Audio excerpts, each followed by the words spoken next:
নতুন করে নিয়োগের বিজ্ঞপ্তি দাবিতে রাজপথে চাকরি প্রার্থীরা। নতুন করে শিক্ষক নিয়োগের বিজ্ঞপ্তির দাবিতে ফের রাজপথে নামলেন এসএলএসটি এসএসসি চাকরি প্রার্থীরা।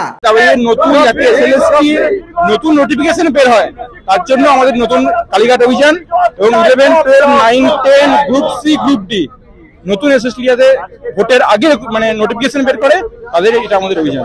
কি কি অভিযোগ মানে এর আগেও তো বহুবার আপনারা আন্দোলন করেছি, তাতেও কোনো সদুত্তর নেই। ডিএম অফিসে জানিয়েছি, এসএসসি অফিসে জানিয়েছি, এসএসসি কমিশনকে জানিয়েছি, এমনকি নবান্নকে জানিয়েছি, কোনো রেজাল্ট নেই, কোনো সদিচ্ছাও নেই স্কুল সার্ভিস কমিশনার থেকে বা নবান্নর তরফ থেকে।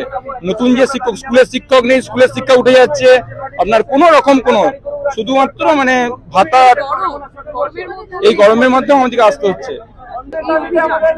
শুধু গরম নয়, জানছে রমজান মাস চলছে, তো আমি নিজেও রোজা করে নর্থ বেঙ্গল থেকে এখানে এসেছি।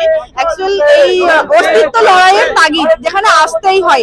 বছরের পর বছর ভোট হচ্ছে, বছরের পর বছর সরকারের সমস্ত ক্রিয়াকর্ম সঠিকভাবে চলছে, কিন্তু আমরা এতটাই দুর্ভাগা রাজ্যে বাস করছি যে একটা পরীক্ষার জন্য আমাদেরকে 4 বছর ধরে রাস্তায় 2020 থেকে আমরা 4 বছর রাস্তায় আছি শুধুমাত্র পরীক্ষা দেবো বলে। এমএ বিএড করে বসে আছি, একটা পরীক্ষা দেবো।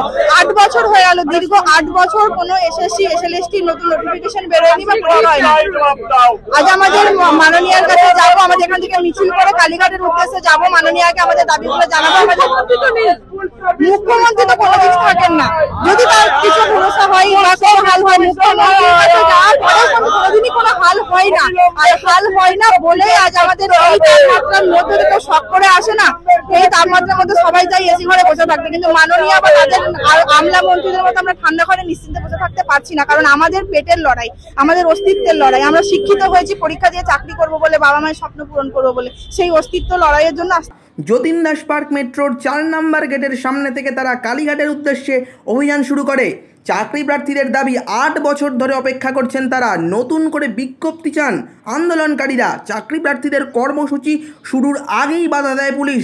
পুলিশের সঙ্গে চাকরি প্রার্থীদের বচসা শুরু হয়। প্রায় 30 জন চাকরি প্রার্থীকে আটক করে প্রিজন ভ্যানে তুলে নিয়ে যায় police. Bureau report, Durnibar Bangla news.